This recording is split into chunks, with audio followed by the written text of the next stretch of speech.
Hello बच्चों, मैं हूं तापस कुमार सिंह। स्वागत है आप सभी का इस वीडियो में। इस वीडियो में आज हम लोग देखेंगे प्रश्न वाले 2.2 का क्वेश्चन नंबर 9। तो बच्चों, पिछले वीडियो में हम लोग जो है क्वेश्चन नंबर 1 से लेकर क्वेश्चन नंबर 8 तक सॉल्व कर चुके हैं। अगर आप लोग उन वीडियोस को नहीं देखे तो वीडियोस को जरूर देखिए, ठीक है। पिछली वीडियो को आप लोग देखेंगे तभी जो है आगे आप लोग को समझ में आएगा। तो अभी देखो 9 नंबर पढ़ के। तो 9 नंबर में क्या बोला गया है कि संकुल संसाधन केंद्र मध्य विद्यालय फरना में क्या लिखा हुआ है? फरना होगा, ठीक है। तो संकुल संसाधन केंद्र मध्य विद्यालय फरना में आयोजित बाल मेले, यानी कि बच्चों का जो मेले लगता है, खेल इसमें प्रतियोगिता जो भाग लेते हैं बच्चों, ठीक है। तो बाल मेले में प्रत्येक विजेता का मतलब होता है कि जो जीतता है, प्रतियोगिता को जो जीतता है, ठीक है। तो छात्र को 2 कलम एवं विजेता को छोड़कर से सभी प्रतियोगिता को, मतलब कि जो भी बच्चा भाग लिया है, ठीक है, भाग लिया है और सफल नहीं हो पाया, जीत नहीं पाया है, तो उसे बच्चों को कितना कलम मिलेगा? 1-1 कलम मिलेगा।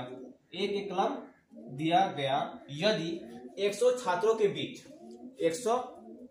बीच 120 कलम दिए गए तो विजेताओं की संख्या ज्ञात कीजिए। देखो, इसमें जो बच्चा विजेता है, जो बच्चा विजय प्राप्त किया है, उसको 2 कलम, और जो बच्चा विजय प्राप्त नहीं किया है उसको 1 कलम दिया जा रहा है, ठीक है। विजेता को 2 कलम और जो विजेता प्राप्त नहीं किया है उसको 1 कलम दिया जा रहा है। ध्यान देना। अब कुल छात्र कितना है? कुल छात्र जो भाग लिया था प्रतियोगिता में तो 100 छात्र है। कितना छात्र है? 100 छात्र जो है प्रतियोगिता में भाग लिया था, ठीक है। और विजेताओं को 2 कलम मिला है, और जो विजेता प्राप्त नहीं कर पाया है उसको 1 कलम मिला है। और टोटल जो कलम बांटा है, कितना कलम बांटा है? 120 कलम दिया है, ठीक है, छात्र को। तो अब बताना है कि विजेताओं की संख्या कितनी है, मतलब कि कितना बच्चा जो है विजय प्राप्त किया है। टोटल कितना बच्चा है? 100 बच्चा है। टोटल 100 बच्चा है और टोटल कलम कितना दिया गया है? 120 कलम दिया गया है ना। तो सबसे पहले यहाँ पर हम लोग को निकालने के लिए बोला गया है कि विजेताओं की संख्या क्या है। तो यहाँ पर हम लोग मानेंगे हल माना विजेताओं की संख्या। विजेताओं की संख्या मतलब कि जो प्रतियोगिता जीत चुका है। तो मान लेते हैं कि वो x है। कितनी विजेताएं है उसमें? x है, ठीक है। अगर विजेताओं की संख्या x है और टोटल बच्चा कितना है? 100। तो अगर 100 में मान लो कि अगर इसमें विजेताओं की संख्या 10 है और टोटल बच्चा कितना है? 100 है, ठीक है। तो कितना बच्चा विजय प्राप्त नहीं किया है? 90 बच्चा। यानी कि अगर 100 में से अगर हम लोग 10 माइनस करते हैं तो 90 बचेगा। 10 माइनस करेंगे तो 90 बच्चा जो है विजेता प्राप्त नहीं किया, ठीक है। वही अगर हम लोग मान लेते हैं कि विजेताओं की संख्या 20 है, विजेताओं की संख्या 20 है, तो टोटल बच्चा 100 है।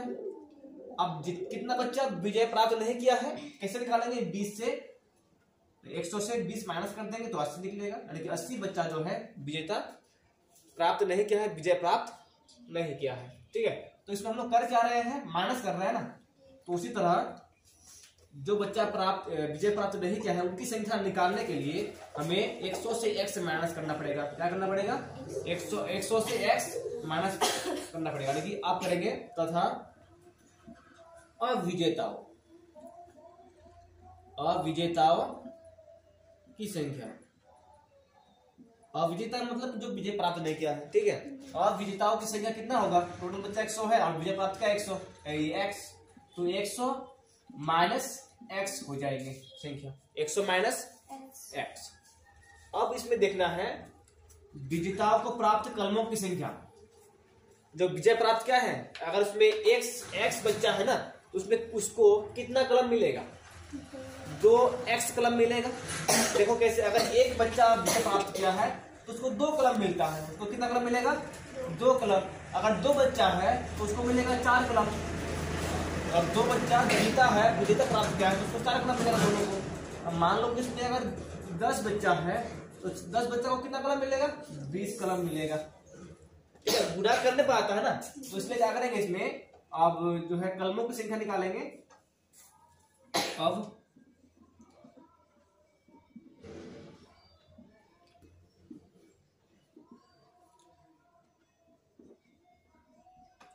विजेताओं को प्राप्त कलमों की संख्या, ठीक है। अब विजेताओं को प्राप्त कलमों की संख्या कितना हो जाएगा? बच्चों की संख्या है x और एक बच्चे को मिलता है 2 कलम, तो 2x। विजेताओं को प्राप्त कलमों की संख्या 2x हो जाएगा, तथा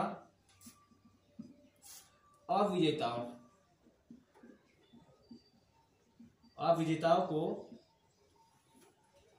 प्राप्त कलमों की संख्या,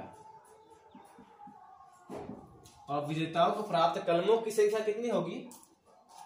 बच्चा कितना है? 100 माइनस x है, और एक बच्चा को मिलता है 1 कलम, तो यानी कि 1 गुना 100 माइनस x होगा, फिर घूम फिर के 100 माइनस x, इतना कलम जो है मिलेंगे, ठीक है। अब बोला क्या है कि विजेताओं को जितना कलम मिला है और जो अविजेताओं को कलम मिला है, सबको मिलाकर कितना होगा? 120। मतलब टोटल कलम कितना दिया है? 120 कलम बांटा है, ठीक है। तो अब करेंगे प्रश्न सी। प्रश्न से ये होगा, अगर दोनों को जोड़ेंगे, ये तो दोनों कलमों की संख्या है ना, दोनों को जोड़ेंगे तो टोटल कितना होगा? 120। 2x प्लस इधर 100 माइनस x बराबर कितना होगा? 120 होगा, ठीक है। अब इसमें तो यहाँ का हम लोग ब्रैकेट हटा देंगे तो वही होगा ना, हम लोग हटा देते हैं।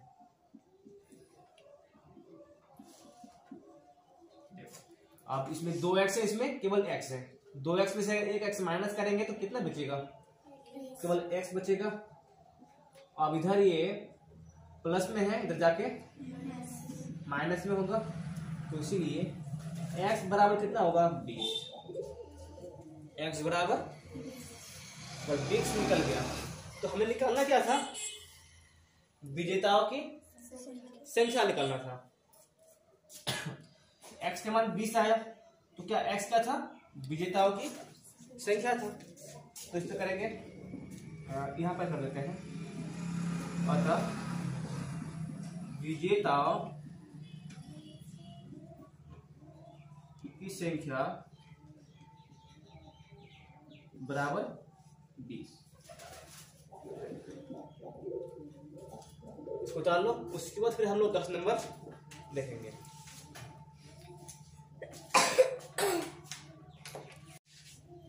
हाँ तो अब देखो 10 नंबर, ठीक है। 9 नंबर बन गया, 10 नंबर देखो पढ़ के क्या बोला गया है कि 10 नंबर में रवि के पिता की वर्तमान उम्र के 3 गुने से 5 वर्ष अधिक है, ठीक है।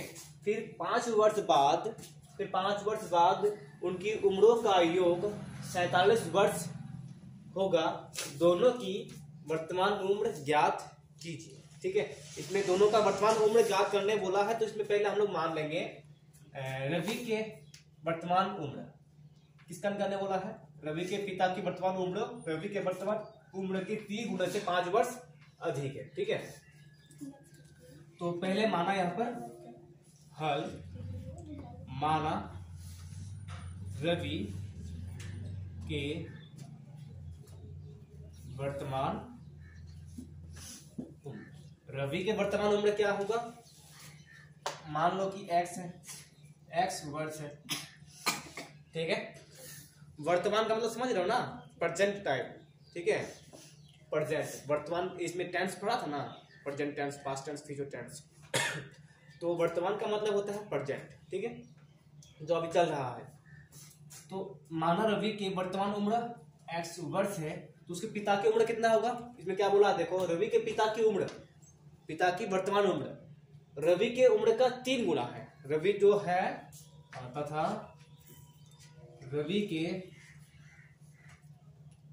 के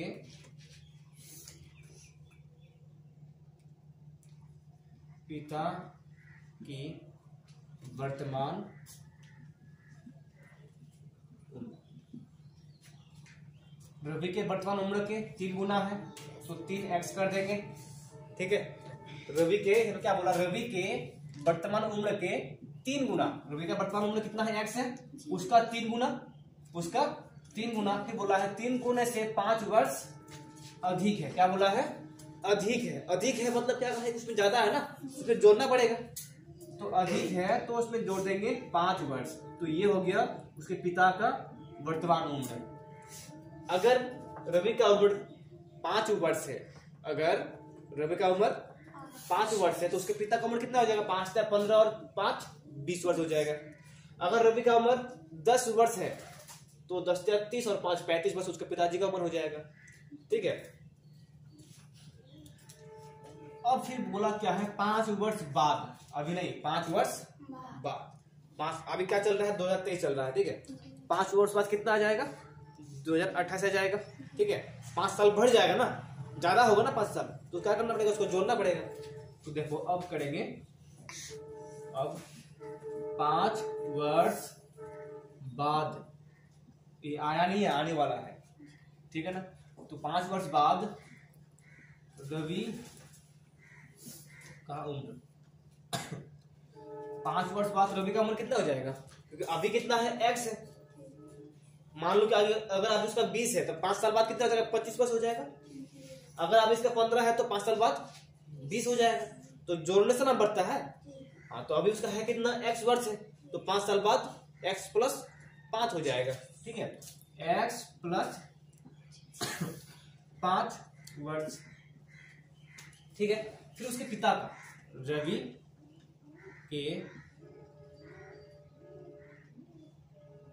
रवि के पिता का उम्र, अभी उसका उम्र कितना है, 3x प्लस 5 वर्ष है, 3x प्लस 5 वर्ष। फिर 5 साल बाद कितना हो जाएगा, 3x प्लस 5 फिर प्लस 5 वर्ष, ठीक है। तो उसमें जुड़ के हो जाएगा 3x प्लस 10 वर्ष। अब फिर देखो इसमें क्या बोला है, 5 वर्ष बाद, ये तो हो गया। उम्रों का योग क्या करना है, उम्रों का योग, दोनों का उम्र अगर जोड़ेंगे तो जोड़ कितना होगा, 47 वर्ष होगा, ठीक है। तो यहां करेंगे प्रश्न से दोनों का अगर उम्र हम लोग जोड़ेंगे 5 साल बाद तो कितना होगा, 47। 5 साल बाद इसको नहीं जोड़ना है, ठीक है ना, जोड़ना किसको है, 5 साल बाद, 5 वर्ष बाद वाला को जोड़ना है। तो उसका है, उसका रवि का है x प्लस 5 वर्ष और उसका पिता का है 3x प्लस 10 वर्ष, बराबर कितना होगा, 47 वर्ष होगा, 47 वर्ष। अब देखो इसमें x plus 5 plus 3x plus 10 बराबर 47, जोड़ेंगे तो कितना होगा, 4x, इधर होगा 15 बराबर 47, 4x बराबर 47 माइनस 15, ठीक है। तो इधर करते हैं, अब 4x बराबर इधर कितना बचेगा, 32 बचेगा। तो 4 एके 4 8 चौके 32, तो x बराबर कितना होगा, 8, इसलिए x बराबर 8 हो गया। 4 के 4 8 चौके 32। अब देखो इधर x है, x हम लोग का क्या आया था, रवि के वर्तमान उम्र, रवि का वर्तमान उम्र। तो हम लोग अब करेंगे, अतः रवि के वर्तमान, हमने तो यही निकालने बोला था ना कि दोनों की वर्तमान उम्र ज्ञात कीजिए। हम लोग रवि का निकाल लिए, रवि का हो गया 8 वर्ष, रवि का 8 वर्ष। उसका फिर पिता का निकालना है, तथा रवि के पिता क्या लिखा है, पिता की वर्तमान